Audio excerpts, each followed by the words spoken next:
Welcome to Ian Cameron's Football Frenzy on Pub Sports Radio. It's Thursday, October 14th. Ian Cameron with you. We are here each and every Thursday on this show breaking down pro football, all professional football, both sides of the border. We always start with CFL, and then we transition. There we go. That's the word I'm looking for. Transition over to NFL after that. So good to have you with us on another Thursday here for Ian Cameron's Football Frenzy. Let's start in the CFL. It is already, we're into what, week 11? Yes, week 11 in the CFL. There's really only a month and a little bit left in the regular season. So we're getting to the home stretch of the CFL season.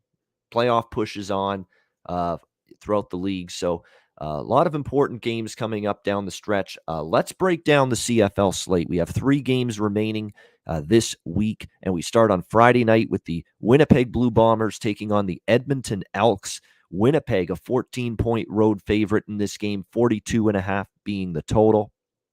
And, at this point with Edmonton, I think we're trying to get to a point where the number is just so inflated on the opponent where you almost have to take Edmonton. And still, this is an absolutely insane number considering, what I expected from Edmonton coming into the year, and really it's been a train wreck for them, especially the last 4 games.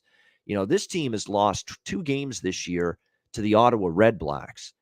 That's how bad things have been here for the Edmonton Elks this year. And the last 4 games, pretty much as ugly as you could ask for. 0-4 straight up, 0-4 against the spread. Losses to Calgary by double digits, Winnipeg by double digits, Ottawa of all teams. Yeah, Ottawa, a double-digit loss to them as favorites in that game. And then last week, they played Winnipeg. This is actually the 3rd time in the last 4 games that Edmonton's played Winnipeg. And then last week, they lost 30-3 to this Winnipeg Blue Bombers team. So just absolute disaster. The big news being that Trevor Harris, and this is a shocker to me, because I don't think you can put all the blame for Edmonton's problems on Trevor Harris. Yeah, did he play poorly last week returning from injury? Yeah. But how do you bench him if you're Jamie Elizondo when he's just coming back for just his first game back from a stint on the injured list? He was on the 6-game injured list. He had missed a few games in a row. He comes back against Winnipeg. And look, he didn't play good. I'm not trying to excuse the performance. It was a terrible one for Harris. 9 for 22, 87 yards. But you're going to go to Taylor Cornelius now as your quarterback and make this is a benching. This is not an injury for Trevor Harris here. He didn't get hurt last week. This is a performance-related benching that the head coach is making here in terms of Trevor Harris not playing. And I do not agree with it. First of all, he's coming back from an injury. Do you know how many times I've seen quarterbacks struggle, look like they're out of sync, look rusty when they're making that return, that first game starting after an injury? Hell, we saw it with Jeremiah Masoli for my Ticats. The first game against Montreal, he didn't really play that well. First game back from injury, although you could say he didn't play well last week either. But for some quarterbacks, it takes some time to get back in playing rhythm, following an injury. And he's still the best quarterback you have.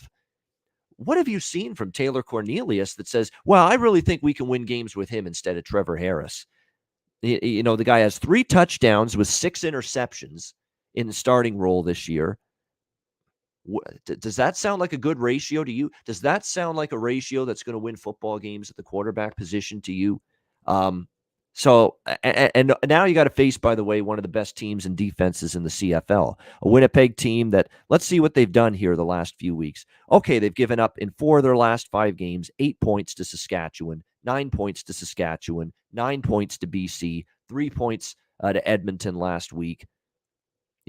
Just a dominant defense. Winnipeg 5-0 straight up, 5-0 against the spread their last 5 games. And here's the problem I have with trusting Edmonton, even getting 14 points. They're getting 2 touchdowns as home underdogs here. That is how much the betting markets, they've crashed on Edmonton for how bad things have been. Their defense hasn't been good. Let's not forget that either. But Winnipeg, their last 5 games. They beat Saskatchewan by double digits, back-to-back games by 15 and then by 24. They beat Edmonton on the road right here in Edmonton by 15. And actually, it was Cornelius in that game, and he threw a pick 6 against Winnipeg. I remember it. Then they beat BC by 21, 30-9. And of course, they blast Edmonton last week in Winnipeg 30-3. So in these 5 wins, every single one of the wins has been by at least 15 points.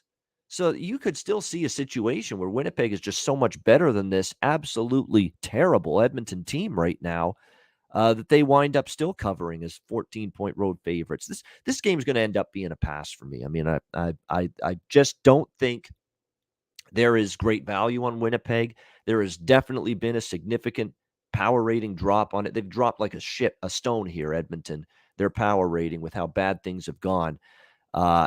They could accidentally, back their way into a point spread cover here, but it's just not a very good team. I don't trust Taylor Cornelius against one of the best defenses here in the CFL. Yeah, do I hate laying 14 points? Yeah, I do. But boy, I'm telling you what, I wouldn't want to take Edmonton. I think they're just an absolute shit show and a mess right now at this point in time, and I wouldn't be able to trust him by any stretch of the trust them here by any stretch of the imagination, nor Taylor Cornelius against one of the better defenses that he's played. So, very, very stunning to see what's going on there with Edmonton. Just an absolutely horrendous season overall. What are you going to do? All they can do is just try to finish out the string. I mean, they're at the point now where they pretty much can't even make the playoffs. They're that far back.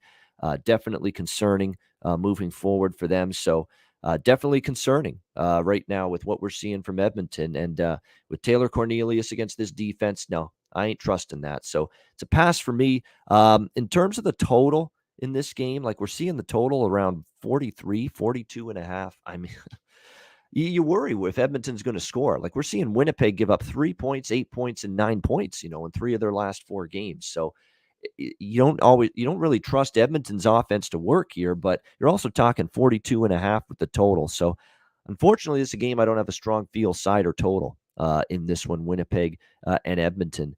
Montreal and Ottawa, the first of the 2 games on Saturday. Looks like now lines are not widely available yet at all books, but we'll give you what we think the line will be or estimate of where it will be. We think Montreal is going to be around a 5.5-point road favorite in this game. 45.5 the total. This is a rematch, by the way. These 2 teams played Monday, Thanksgiving Monday, and it was not a pretty sight for Montreal. They barely survived with the victory over the Ottawa Red Blacks in that game, 20-10. They were almost double-digit favorites. Obviously, Ottawa gets the point spread cover. Vernon Adams, shaky day for him, and ends up getting hurt as well. And now Vernon Adams is placed on the 6-game injured list, just announced for the Montreal Alouettes. So we're now looking at a scenario here where it's going to be Matt Schultz, who actually put together a very impressive game-winning drive to beat Ottawa on Monday after Vernon Adams got hurt.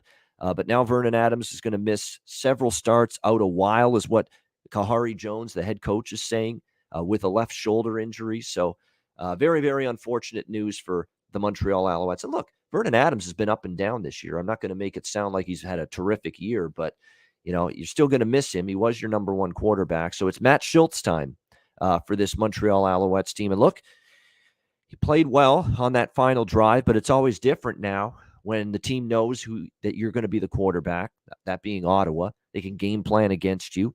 We'll see if Matt Schultz is up to the task here to play well in a starting role here against this Ottawa team. And, it's still difficult for Ottawa to win games, other than hapless Edmonton in that first game for Caleb Evans as the quarterback for the Red Blacks. Other than that, this team's been completely their only 2 wins this year were against Edmonton. Edmonton's the only team this Ottawa Red Black squad has been able to beat this year. They've lost games to every other team in the CFL. They lost to BC. They've lost already a couple of times to Montreal, 3 times, in fact, to Montreal. It's just at 5.5 seems like a fair number. Matt Schultz will have to see how he plays here. It is Ottawa at home here on a short week for both of these teams. The defense for Ottawa actually played a lot better last week against Montreal, giving up just the 16 points. And believe it or not, last week against Toronto, it'll say 35 points that they allowed. Defense didn't play well. That's actually not the case. Ottawa gave up a block punt for a touchdown against the Argos. And Caleb Evans threw not one but two pick sixes in that game against the Toronto Argos. So 21 of the 35 points that the Toronto Argonauts scored against Ottawa a couple weeks ago were non-offensive touchdowns. 21 points on 3 non-offensive touchdowns for Ottawa. The block punt return touchdown and the two pick for Toronto, the block punt return touchdown and the two pick sixes they had against Ottawa. So Ottawa's defense truly has played better the last couple of games. The total is set for this game right now. I'm seeing it around 45.5. I'd probably have to lean under. I don't know if Schultz is going to light up the scoreboard here first start. And on the flip side with Ottawa's offense, Caleb Evans and the Red Blacks, now that teams are seeing more and more film on him, more and more knowledge of his tendencies, how to play defense against him, after that, explosive debut against Edmonton, 16 and 16 points for the Ottawa Red Blacks offense the last 2 weeks. So I think opposing defenses are starting to get a little bit better a game plan, if you will, of how to shut him down. So this probably could be a lower scoring game. I would lean to the under here, 45.5. As far as the point spread goes, pass. I have no strong opinion on that. The next game and the final game in the CFL this week, this is the one where I think I probably have my strongest opinion. And the one where for sure I will be getting involved. It's the Calgary Stampeders taking on the BC Lions. Looks like it's a pick 'em here, both sides. The total 44.5 is where we expect the total to be in this game. Now, we do have the BC Lions coming off a bye week. So I do want to point that out. All right. They are coming off a bye week. Yet their head coach, who is Rick Campbell, who, of course, was a head coach for a long time with Ottawa before getting the BC job, he's actually had a losing record off a bye week. And usually you think of the bye week as, it's an advantage for that team, extra time to prepare. You get to heal up any injuries you have. And there are some key injuries for BC, or at least there were going into the bye week. Chris Rainey, electrifying kick returner, Marcus Sales in the secondary, Lucky Whitehead, who's not going to be back anytime soon, and he was really turning into arguably their best receiver, alongside Brian Burnham. Can't forget him. But Riker Matthews, the O-line's been banged up with Riker Matthews, Joel Figueroa, both banged up and injured coming into this game. We'll see if they're ready to return after the bye week. And then on the flip side, you've got this Calgary Stampeders team that was reeling going into the bye week that they had a couple weeks ago. And they've regrouped since then, played Saskatchewan back-to-back games, and they won both games. Both outright as underdogs, 23-17 at home against Saskatchewan, and then they pulled out a 22-19 victory in Saskatchewan.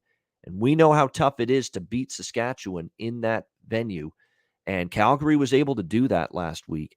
And sure enough, slowly but surely, Bo Levi Mitchell is progressing. He did still have 2 interceptions in the victory last week, but his completion numbers were better. Like, we're talking about a quarterback that earlier this year in certain games, we saw Bo Levi Mitchell have barely 50% completions in some games. I mean, it was just way off with his efficiency, and his completion percentage was just brutal in some games. But to see him go 20 for 28 and throw for 296 passing yards last week against Saskatchewan, better display of efficiency, better display of, accuracy, really, for Bo Levi Mitchell. And he's slowly, looking more and more like the Bo Levi Mitchell we remember years ago. I'm not saying he's fully back to that point yet, but to me, he's starting to get back to that point a little bit. And you look at BC limping going into their bye week with the losses back-to-back to Saskatchewan and Winnipeg. I think Calgary can win this game. I don't normally go against the team off a bye week, and you would think from a spot perspective it's BC here. But I like the way this sets up here for Calgary. You look at recently in BC, they've won 4 straight games in BC against the Lions. They played very well head-to-head in this building. Long-term, they're 13-5-1 against the spread, their last 19 visits to BC. And Calgary lost to BC in the only previous regular season meeting way back in August, early in the year, 15-9. It was an ugly game, especially from Bo Levi Mitchell. That was a game where right before he got injured and he missed a few games, and you could tell he wasn't right. Something was off with this Calgary. Something was off with the Calgary Stampeders offense at the time, and Bo Levi Mitchell didn't look right. Well, that was then. This is now. So Calgary, knowing, and when you talk about a game in the standings, this is definitely a big game in the standings because Calgary's pulled themselves to 4-5. If they win, they go to 5-5. BC would drop to 4-5. So it actually leapfrogged the BC Lions with a victory here in this game. I think they can get that victory. I like Calgary. They're trending up finally after a rough start to the season. They've said all the right things. They think this team's still playoff caliber, and obviously they're still very much alive to make the playoffs. It would be nice to see Kamar Jordan play, one of their best receivers. He's been battling with a lower body injury and right now questionable for this game. Other than that, a lot of their other injuries are, it looks like they could have a lot of their guys back. It's a little more dicey here for BC. We'll have to wait and see. But I like the way this sets up for Calgary, even with BC coming off the bye week. And again, a head coach in Rick Campbell that, to be honest with you, he's not had a great track record off the bye week in his coaching career. So Pick'em is where this line is probably going to be. And I'm interested in backing Calgary here at this number when you look at it. I think they're playing better football. I think they've come out of the bye refreshed, revitalized, reinvigorated, trying to make this playoff push. BC's kind of, reverted back to struggling a bit the last couple games. You worry about the defense, didn't play well in the last couple games either, giving up 61 points. And now with Bo Levi Mitchell and the offense getting some rhythm going, that could be trouble for BC here. And we've seen the offense again, Michael Riley with that O-line that's been without a couple key starters the last couple weeks. They haven't exactly been lighting it up. So I would look toward Calgary. Again, we expect the line to be around Pick'em. I'd be interested in backing the Stampeders in that game. All right, let's turn our attention now to NFL for week 6 already now in the National Football League. Let's start with Thursday night football tonight. It's the Tampa Bay Buccaneers and the Philadelphia Eagles. Tampa Bay, 6.5, 7-point road favorites, 52.5 the total. I highly doubt Tampa Bay loses this game, but man, do I have my reservations laying 6.5, 7 points on the road with the Bucs. Number one, road travel on the road on a short week, older quarterback. We talk arm strength matters, and with the older quarterbacks, the last few years, Drew Brees, Tom Brady, even Rodgers sometimes. Quarterbacks that have been around the block, and now you're asking them to play on a short week, Sunday to Thursday, not have that full week to rehabilitate your throwing arm. It can make a difference, and sometimes a negative difference. And I still remember last year, even despite the Super Bowl championship year it was for Tampa Bay, and how good the offense was, especially down the stretch and in the playoffs. Obviously, that offense was great with Brady. One of Brady's worst games was on a Thursday night, traveling on a short week, facing the Chicago Bears, and that game stands out to me big time. He just did not look Tom Brady like. He was missing some throws. His completion percentage wasn't going to. The Chicago defense had something to do with that, and this ain't the Chicago defense. This Philly defense has issues. It has holes everywhere. But they did show some signs of progress against Carolina. They at least played some good red zone defense against Carolina. Carolina was moving the ball up and down the field, and just every time they got to the red zone last week against the Eagles, they just, melted down and couldn't finish drives. That was the issue for Carolina last week in the game against the Philadelphia Eagles. So we'll see. The red zone defense is certainly going to be tested here by the Bucs. We know how many weapons they have, although it doesn't look like they're going to have and Gronk. Surprising that eventually they put up the points they did against the Dolphins last week because this offense does miss Rob Gronkowski being in it, but still going to be out with the rib injury. More than anything, too, and it's not just the Brady thing on a short week that concerns me. What also concerns me is just how banged up and riddled with injuries this Tampa Bay defense is right now. Antoine Winfield in the secondary, concussion, out. Sean Murphy-Bunting is out for the season. He was looking like a very promising cornerback for this group. He's out. You've got Carlton Davis in the secondary, quadricep injury. He's out. Patrick O'Connor on the D-line, questionable. Jason Pierre-Paul, questionable with a finger injury.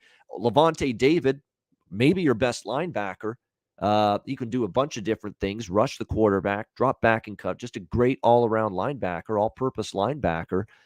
Ankle sprain. He's doubtful to play tonight. So this is a really, really ravaged Tampa Bay defense in terms of injuries here.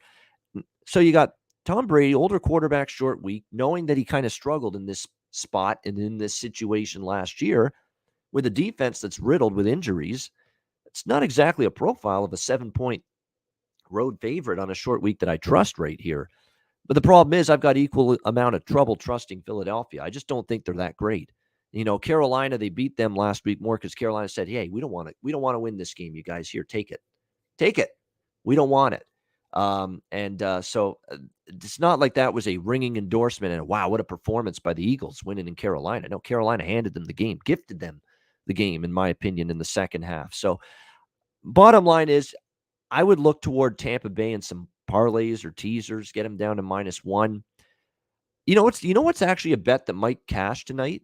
For as erratic as the Philadelphia offense has been, this is in theory a game where they should put up some points. Maybe you look Eagles team total. Eagles team total, is 22.5. Could they get to 24 against this Tampa Bay team? I'd say it's possible. Now, I know at Tampa Bay's given up just 17 points the last 2 weeks, but the New England game was a terrible weather that night, wind and rain. Miami's offense is broken as far as I'm concerned. Before that, they gave up 29 to Dallas, 25 to Atlanta, 34 to the Rams. I think it's possible the Eagles could get to 24 points in this game.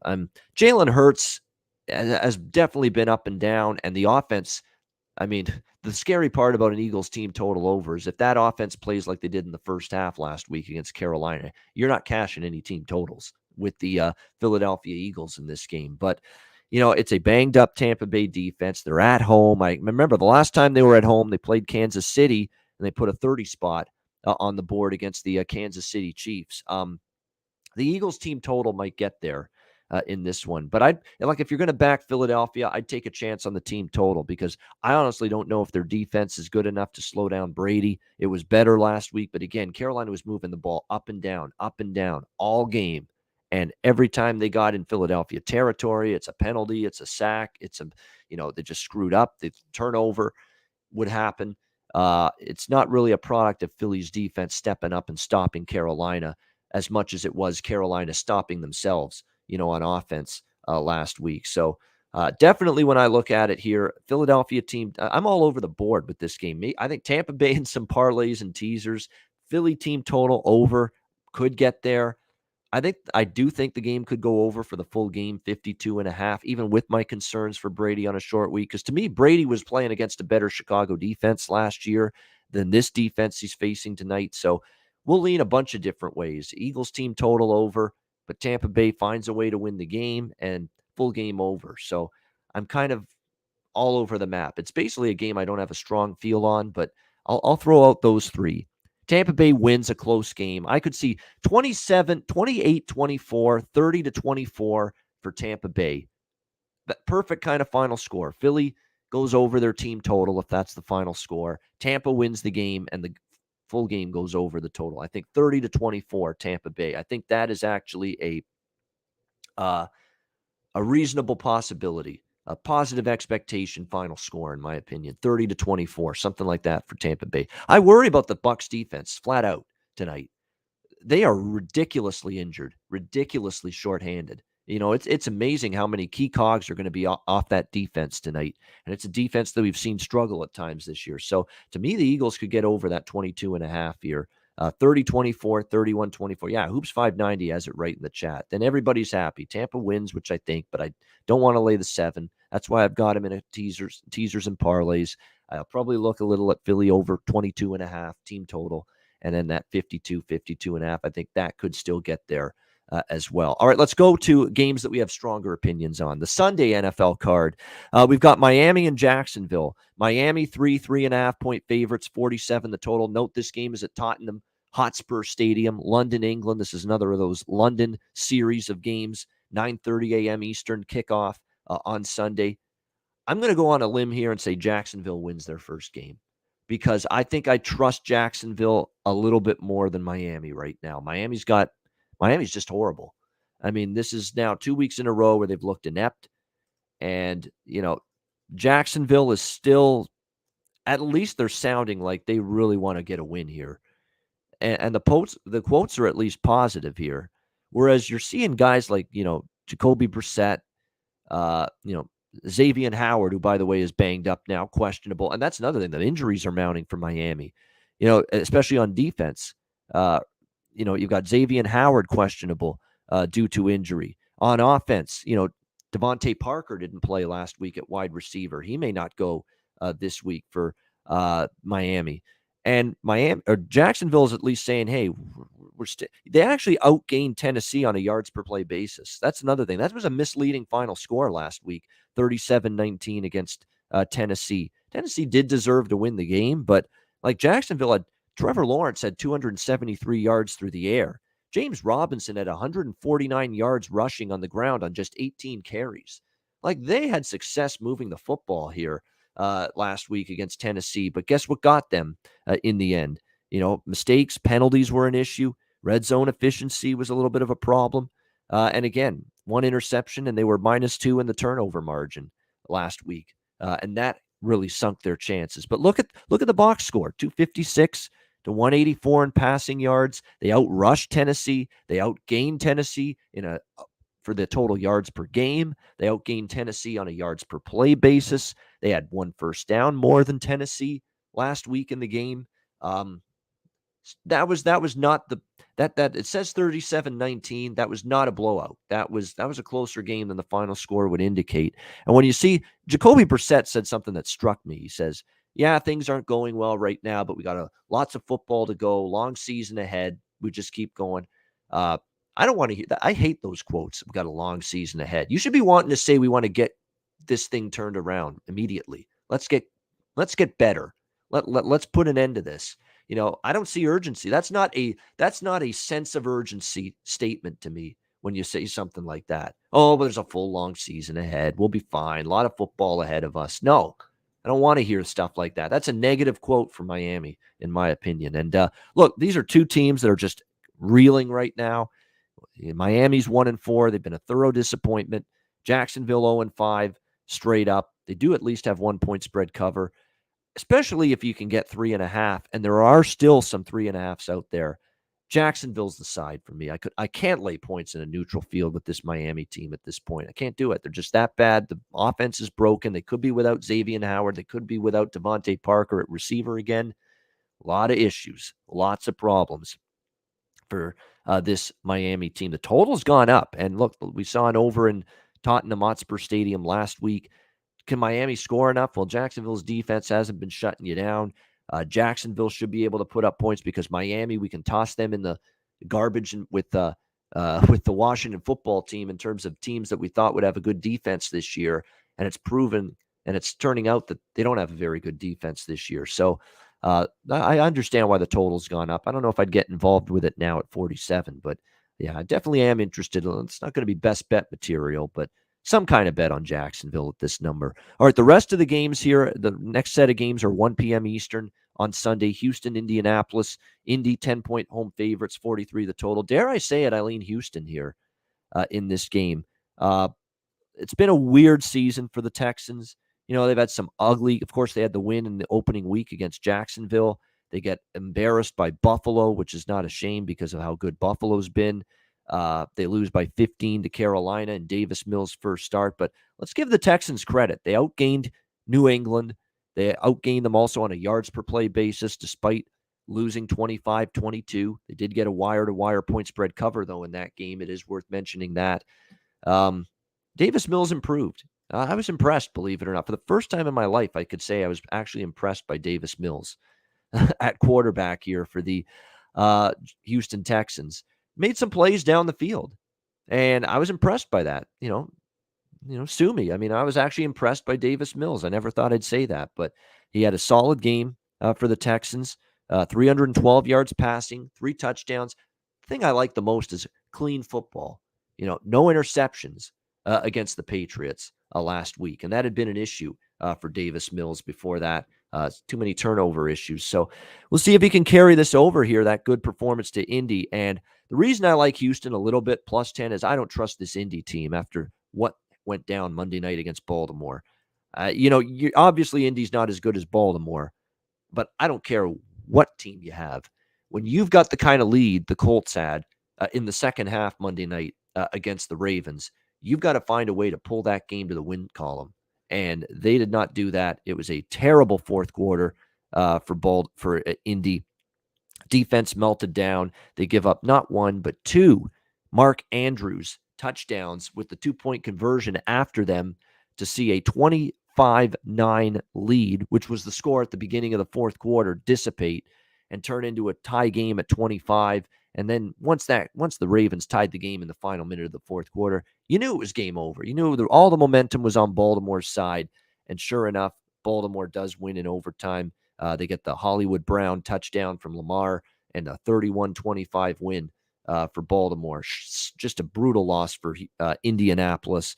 And now they've got to try to pick up the pieces here against Houston. And I know they're back at home. Houston's on the road where, you could say can we trust them on the road here? I don't know. I mean, their last road game was 40-0 and they lost by 10 to Cleveland, but there's no way I'm laying 10 with Indy here. Sorry, I'm just not doing that. And if Houston, can possibly you get 2 consistent good games, at least clean games, no mistakes out of Davis Mills. Can they run the football? That's going to be the question here against Indianapolis, which has been pretty giving in terms of now Houston's run game has been non-existent so far.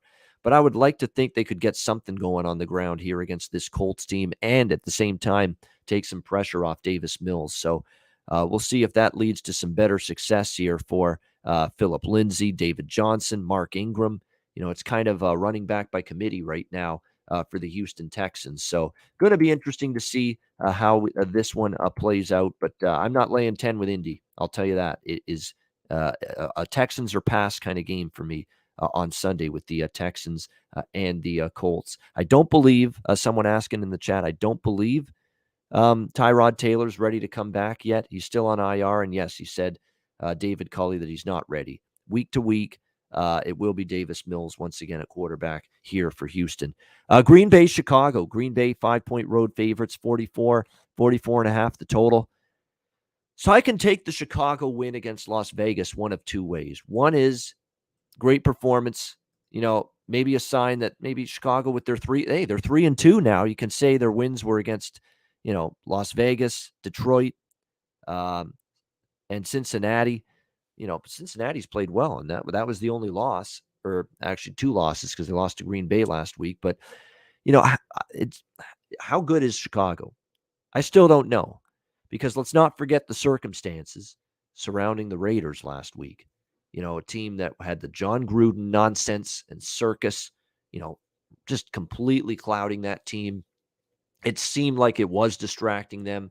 That was a pretty hideous game at home for a Las Vegas team that prior to that had won, all their home games this year. They beat Baltimore, remember? And then, of course, they had the win against Miami at home this year, and they just flat out stunk last week against Chicago. So do you give Chicago credit for the win? Or is that more Las Vegas having all kinds of issues right now dealing with the Gruden circus? That ends up being the question. But another problem for Chicago, and yes, injuries galore. I mean, where do you start here? Offensive line, David Montgomery. Although, look, the running back injuries are the least of my concerns for Chicago. Yeah, they'll miss David Montgomery, but look, Khalil Herbert, Damian Williams, 139 yards rushing combined last week. The running back injuries are always overrated. It's the other injuries at the other position groups that bother me. It's having Akeem Hicks on the DL out. It's having Khalil Mack going through a foot injury at linebacker, questionable. It's, a bunch of injuries on defense here. Christian Jones banged up. Darnell Mooney, the receiver. We've got Joel Igbuniwi with the linebacker, probable, but he's banged up with a hamstring. So there are a lot of injuries right now for this Chicago team. It is a concern. Green Bay, you look at them, not a pretty game last week.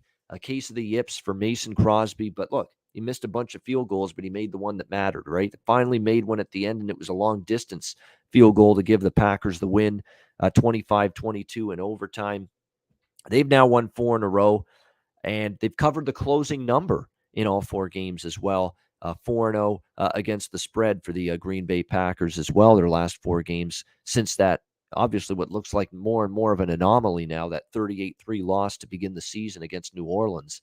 So it's definitely been a better performance from Green Bay. I think Green Bay is probably the only side I could go with here. I got to see more from Chicago. I'm not convinced that was all, oh, wow, Raiders, yeah, really playing great football. And Justin Fields made some plays last week against the Las Vegas defense, but still only 12 of 20 for 111 yards, 12 complete. He's still a work in progress, this kid. And now, we'll see how he fares here in this, but I still lean Green Bay -5 in this one. Not a strong opinion, but I got to see more of Chicago in terms of good play and good performance before I'm ready to buy into them. Kansas City and Washington. Kansas City 6.5-point road favorites, 54.5 the total. Well, Kansas City, what have their point spread record's been a disaster. We've talked about this before. This is not a team and a defense I'm ready to lay 6.5 points with. It's a shitty defense. It's a terrible, terrible, terrible Chiefs defense. And there is still no answers that have been found to what is plaguing this defense from Steve Spagnuolo. And I'm hearing people excuse on Twitter this Kansas City defense. Oh, we've been injured. You know, fuck that, man. We've been injured. Every team's injured. I don't want to hear that. Okay, you miss Chris Jones, and he's probably the best defensive, certainly on the D line in terms of pass rush, in terms of insulating that defensive line. He's the best you have. I understand that. You haven't had him the last couple weeks, and you missed the guy. But what's the excuse for the rest of the defense? There's no pass rush. The secondary gets torched. How do you let a tight end get behind you multiple times last week, talking about Dawson Knox of the Buffalo Bills, getting behind this Kansas City defense that's been horrendous multiple times? They have a bad defense, and on the road, there's no way I'm laying almost a touchdown with a bad defense. And that's what Kansas City has right now. And it's not a fluke. 29, 36, 30, 30, 38 points allowed. They've given up 30s in every game this year, 29 to Cleveland. That's the best point output that defense has allowed this year. So I'm not laying points with Washington, but I don't know if Washington's getting any stops in this game with their own defense against Kansas City. And look, Patrick Mahomes has to play better. He's got to stop with the interceptions. This guy has thrown 6 INTs already this year. Do you know how many INTs Patrick Mahomes had all of last year? 6. So that he's got to clean up the mistakes. I think he knows his defense is shit. He knows they can't stop a nosebleed right now. So he figures he's got to do even more. And I think he's forcing the football and forcing plays that aren't there. That being said, Washington's not getting any takeaways. The Washington pass rush has definitely been lacking to what I expected. It's been there at times. It's been there in little fits and starts, but it hasn't been consistent all season long. And the secondary is atrocious. And this should be, in theory, a bounce-back game for some of those Chiefs receivers. Kelsey, Hill, they should be able to line up there and have a very, very big game in the passing game with Mahomes. I think Mecole Hardman, Demarcus Robinson, Byron Pringle, Kelsey, the tight end, should be a game where they all bounce back strong here. For me, the bet is over in this game. I've been cashing a bunch of Kansas City overs. We're talking 54.5 to 55 with this total. It is a high total, but look at even Washington. 4 straight overs, 59 points, 64 points, 64 points, and 55 points. Those are the total points in Washington's last 4 games, all of them going over. Look at Kansas City, 62 points, 71, 54, 72, 58 for the total points in Kansas City games this year. So this is probably one of my favorite totals. It's a high total, but 31-27 for somebody makes sense here. Don't trust either defense. Taylor Heineke has actually been solid for Washington. He's made some plays. He battles. He's made sure he's thrown the football decently. Now, he had 2 interceptions last week, no touchdowns, but that's the one thing about Heineke. He's a gunslinger. He's not going to hold anything back. And that might be enough to put points on the board against this Chiefs defense. At least if you're going to play aggressive against them, you're going to be able to make plays. So I like the over in this game. Minnesota, Carolina.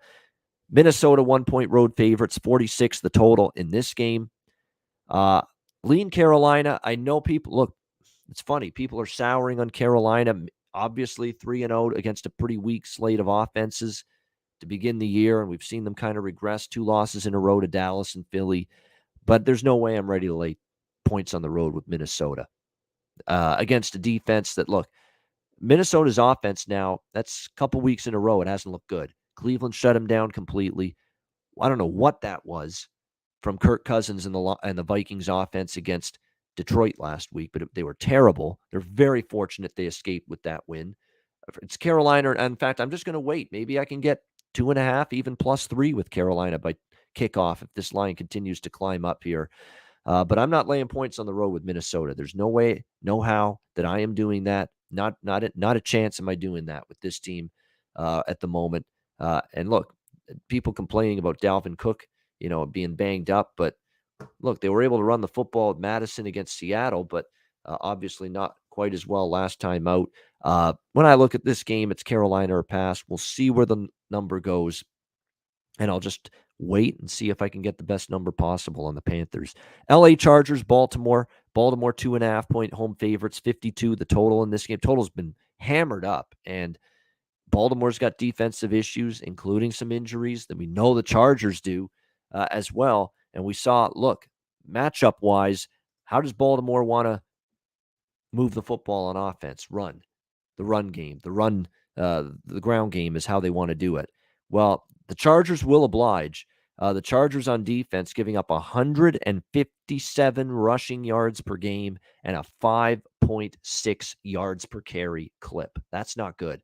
That's some worrisome run defense for the LA Chargers that thankfully they were able to get away with last week against Cleveland because Justin Herbert was that spectacular in the game for the Chargers against Cleveland. Just every time they needed a drive and the defense would give it up, there's Justin Herbert and the offense answering every single time in that 47-42 win. I fully understand why the total's gone up. Baltimore's wants to run the football. When they put up points and have big offensive games, it's because they can run the football. They should be able to here in this game. But I think Herbert's going to do what he's done a lot this year, and that's move the football and put up points because this is a damn good Chargers offense. 30, 28, and 47 points in their last 3 games. So I agree with the move to the over. And I would look, even with the leaky run defense, I would still lean a little to the LA Chargers here, +3. Baltimore should have lost to Indy, and that would have been a bad loss. Indy's not a very good team right now, and Baltimore should have lost to them at home last week. So I'm not trusting the LA or the Baltimore Ravens right now laying points. And keep in mind, this has shootout potential. In these games where you're probably going to see both offenses have success, trade scores back and forth, I'm always preferring having the points with the dog than laying the points with the favorite. And that's pretty much the way I feel about this game here, the Chargers and Ravens. All right, Cincinnati, Detroit. Cincinnati 3.5-point road favorites, 47.5 the total. I like the Bengals here. Bounce back theory for them after just a gut-wrenching loss against Green Bay. They had their own chances to win that game. They could not close the deal. Cincinnati, I think, reasonable number. I'm even seeing -3, at a couple books, 3.5 at most. Short number on the road. You got Dan Campbell crying after losses now. I mean, that's where we're at with this Detroit Lions team. We're barely a month into the year, and the team is breaking down already and sobbing because of just the pain that's going on. Now, this team does compete. The work ethic and the compete level has been there for Detroit. They're just not very good. Jared Goff again in the red zone offense was atrocious. The defense actually stepped up for a change last week, but start to look at the schedule and they played some pretty suspect offenses the last couple weeks, Minnesota and Chicago. They're going to have to deal with Joe Burrow and this Bengals offense that, look, now that they've got T. Higgins back at receiver, and now that they've got, of course, Joe Mixon, the running back, on the field again. Yeah, and then you've got Higgins to go with Tyler Boyd and, of course, Jamar Chase. You've got all of a sudden a look of a pretty solid offense here for the Cincinnati Bengals. Scheduling spot, yeah, not the best, but we're talking putting Detroit now in a price range where they almost have to win, like 3.5, unless they lose by a field goal. We're putting them in almost must-win territory if they're going to cash a ticket here at plus 3.5. And I don't trust them to win games against teams that are better than them. And when I always say bet, when you bet against the bottom feeders like Detroit, you want teams that are going to show focus. And I would expect that from the Bengals after the loss to Green Bay in overtime last week. So road favorite or nothing for me there. Rams, Giants, Rams 9.5, 10-point road favorites, 49 the total. I bet the Rams early. I didn't even get below 7. I bet it early, but not early enough. I missed the absolute best of it at the open, which was minus 6.5. But I did get minus 8.5 with them. It's up to minus 9.5 and 10 now. Rams should win by double digits, even on the road, even on an early start type of game for them. This Giants offense is, like I said, 70% of their offense was injured at the end of the Dallas game last week. Once Daniel Jones got injured, once Saquon Barkley got injured, and they were without their top 3 receivers, Slayton, Shepard, and Golladay, just beyond banged up offense right now. And, you could hang in there for as long as you want on defense if you're the Giants in this game. Maybe you subdue, maybe you contain Matt Stafford and this Sean McVay Rams offense for a while. But with an offense that is so debilitated right now, you can only hang in there for so long. And what I like for the Rams, too, is that even though they're traveling to the East Coast for an early start game, they got a little extra time to prepare, having played the Thursday night game last week against Seattle. So I think this sets up well for the Rams, all things considered. Anything less than 10, I'd lay it. I really think it's just going to be a struggle for the Giants to keep this to a single-digit margin. Maybe early they do, but at some point I think you're going to see the floodgates open. And like I say, this laundry list of injuries on offense is insane. Even the guy that filled in last week, Kadarius Toney, and actually did a good job late in the game with Mike Glennon at quarterback for the Giants. Even he got banged up, and he's questionable with an ankle injury. So, yeah, to me, it would be a lean to the Rams in this one, below 10. Total's been bet down 50 to 48.5. I agree with that, too. I mean, can we really trust Mike Glennon and a completely ravaged skill position group for the Giants to be totaled in the 48.5, 49 range? I'm not so sure about that. Next game is a good one. Arizona, Cleveland. Cleveland 3-point home favorites, 49 the total. So all we've seen out of Arizona this year, who have been one of my favorite teams because of what they've meant to me betting-wise, I have them over 8.5 wins, certainly in good shape there. We have dark horse futures on them to win the NFC West, which they're now leading, as well as the NFC in the Super Bowl. And then there's people saying I made that up, which is ridiculous. I never make anything up. I've been on record on multiple shows and videos. I was doing previews with Jimmy the Bag on this very channel, talking NFL football, division previews before the season started, saying how much I like this Arizona team. So, no, it's true. Absolutely. I've been on this Arizona team a bunch. We've been singing their praises all year and before the season. And every time they've had to step up in class, big game on the road against a good opponent, they've answered the bell every time. Tennessee in week 1, the LA Rams after that. We've seen Arizona actually play even better against the best teams. Last week, a little lethargic, but I expected that. Against San Francisco that had injuries on defense, that had Trey Lance at quarterback. I kind of expected a little bit of a flat, lackluster Arizona team, and that's what we saw. And yet they still won the game and covered 17 to 10.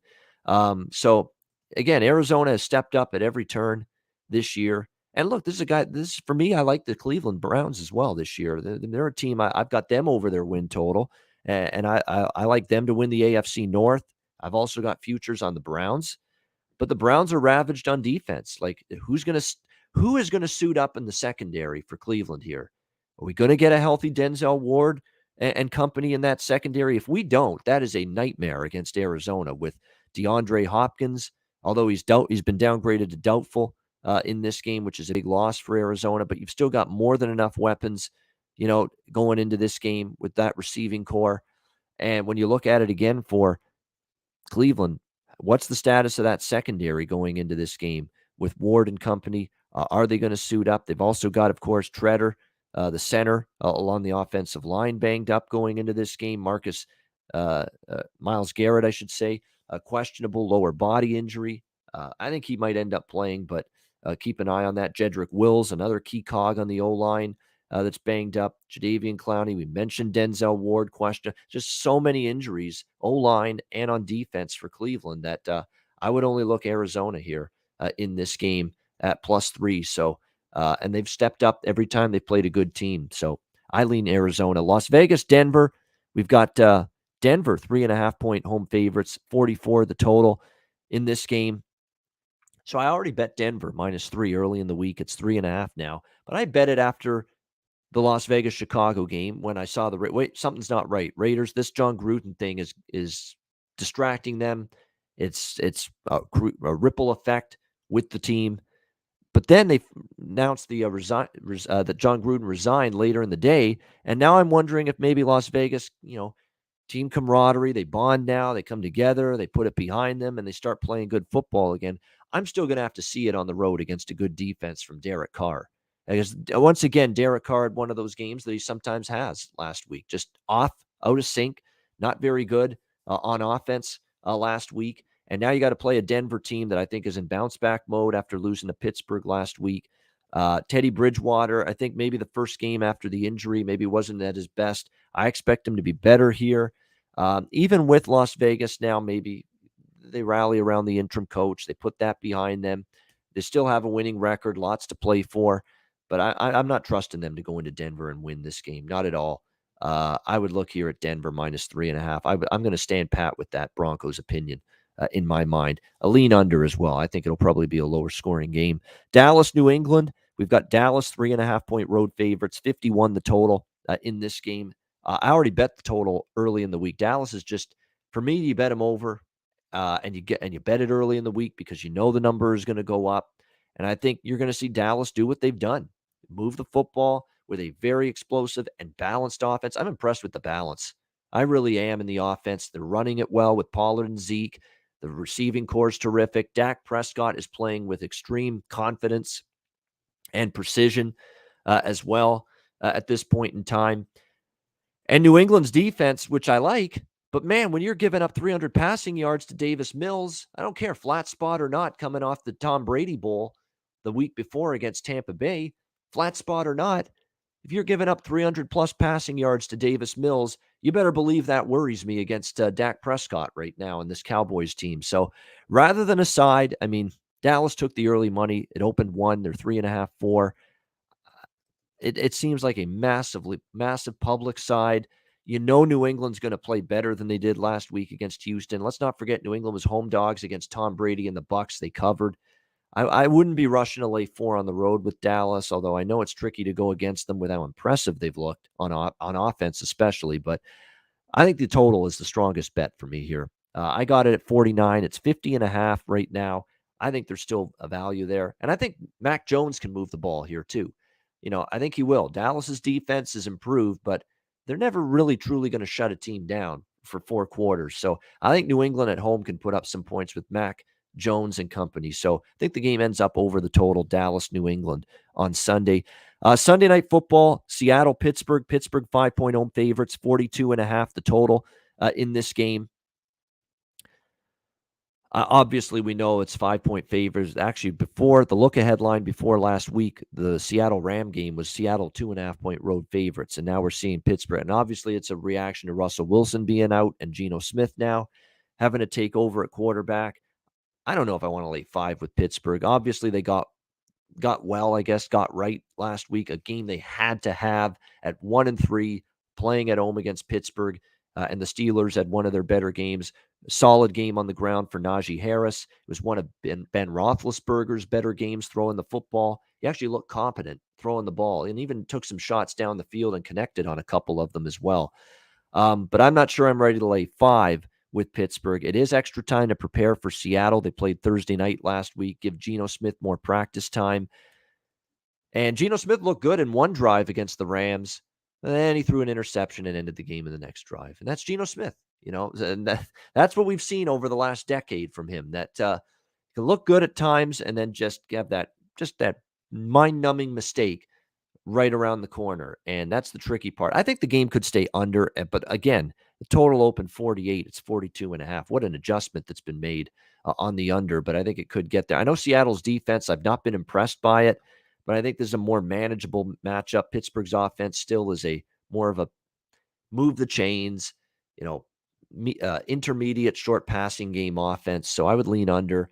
I'm really torn on this game. I think it's going to be tough for Seattle, but I don't know if the value's there with Pittsburgh at -5. We wrap it up with Monday Night Football. Buffalo Bills, Tennessee Titans. Buffalo 5.5-point road favorites, 54 the total in this game. Not the best spot for the Bills. They're coming off the win of the season for them, a game that they wanted badly, beating Kansas City on Sunday night last week. Now you're going on the road for a second straight week. But, man, this Bills team is so impressive right now at this point in time. And they could really do some damage against Tennessee. I like the over here, Buffalo and Tennessee, 54. I think it gets there. I think Tannehill and the Titans offense, Derrick Henry and company, they'll move the ball a little bit here against the Bills. Keep an eye on the receivers for Tennessee. We know they've had injuries at receiver lately with Julio. What else is new? Julio Jones Julio Jones is going to be on the injury report for the rest of his fucking life at this point. Like, who's kidding who? I mean, that's where we're at now with Julio Jones. Although they expect him to return from that hamstring injury, at least as of right now for this game. Keep in mind, Bud Dupree, one of the more impactful offseason acquisitions for that Tennessee defense, may not play with a knee injury for Tennessee, but it does look like they're going to have Julio Jones back for this game. Of course, they got A.J. Brown back on the field the last game. I think they can put up some points here against Buffalo, although Buffalo's defense definitely looks improved. And what they did against Kansas City was very impressive last week. But you could see Tennessee still move the ball a bit. Buffalo should, with what we're seeing from Josh Allen, from Singletary running the ball, Zach Moss running the ball, from Stephon Diggs, Dawson Knox, the tight end, of course. As I mentioned, Diggs, Emmanuel Sanders has been excellent in his first year with the Bills. Buffalo's going to get theirs. It's a question of, can Tennessee score enough to hang in the number? Buffalo, I think, wins the game. I would put Buffalo in some teasers. I mean, I mentioned Tampa Bay in some teasers. Maybe you could do a Tampa-Buffalo teaser. You could do that definitely makes some sense to me. I don't know if I'll lay the points with Buffalo in this spot, but I don't trust Tennessee enough. But I do like the over in this game, 54. I think it'll get there, and I lean to the Bills, but like the Bills more in teasers in this game than laying the 5.5, 6. I do think Buffalo is the better team. And in terms of defense, there's no comparison. There's no doubt Buffalo leaps and bounds better defensively right now than the Tennessee Titans. All right, so there you go. That's Ian Cameron's Football Frenzy. Thanks to everyone for tuning in. Hit the like button on your way out if you haven't. We'll wrap up the show in just a sec. But first, messages from our sponsors, Manscaped and Southtown 101.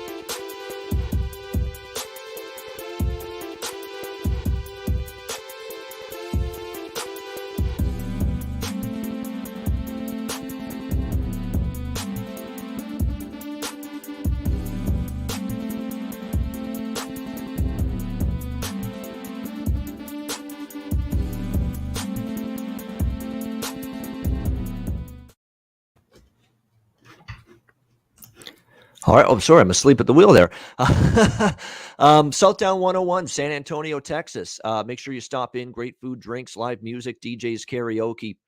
Southtown 101 in San Antonio. Manscaped promo code PubSports, 20% off your purchase using the promo code PubSports. We got Lawnmower 4.0 and any Manscaped product you can get with that promo code PubSports and 20% off. And mybookie.ag, promo code PubSports. Great time of year. Football season, lots left. NHL's underway this week. NBA starts next week. College basketball in a month. Get on MLB playoffs, of course, still have the League Championship Series and World Series left for that. Make sure you sign up at mybookie.ag. Bitcoin accepted currency for your deposit. Mybookie.ag, promo code PubSports. All right, let's wrap up the show with best bets. We'll give you a CFL. We'll give you an NFL best bet. We don't have a line for Calgary, BC, but we'll make Calgary probably around a pick 'em. Best bet for me in the CFL this week against BC. I like the way they're playing. They're playing with revenge for losing to BC earlier this season at home. They're in much better form right now, the Stamps. And even with BC off a bye week, Rick Campbell's not been great off bye weeks in his coaching career for BC. So we'll go with Calgary there in that game for CFL best bet. For the NFL best bet, let's see what we've got here. Let's go with Kansas City, Washington over 54.5. I think that game just has shootout written all over it. Two horrendous defenses. I can't believe how bad Washington's defense has been, and Kansas City's defense has been every bit as poor. Taylor Heineke's chucking the ball down the field still, and that can either lead to points for Washington against a bad defense, or if he makes some mistakes, could lead to points for the Chiefs. So over the total with the Washington football team in Kansas City, we'll go with that for my best bet for the NFL on this edition of Ian Cameron's Football Frenzy. And that'll wrap up this edition of the show. Make sure you join me right back here next Thursday, 1 p.m. Eastern, 10 a.m. Pacific, and we'll do it all over again. CFL and NFL betting breakdown of the entire card each and every week right here on Ian Cameron's Football Frenzy. I'm Ian Cameron. I'll be back on the channel in a couple hours for the MLB closing time show later this afternoon. Until then, have a great Thursday afternoon. Enjoy the games and good luck. Have a great and hopefully profitable football weekend. And I will see you again later today for the MLB closing time show right here on Pub Sports Radio.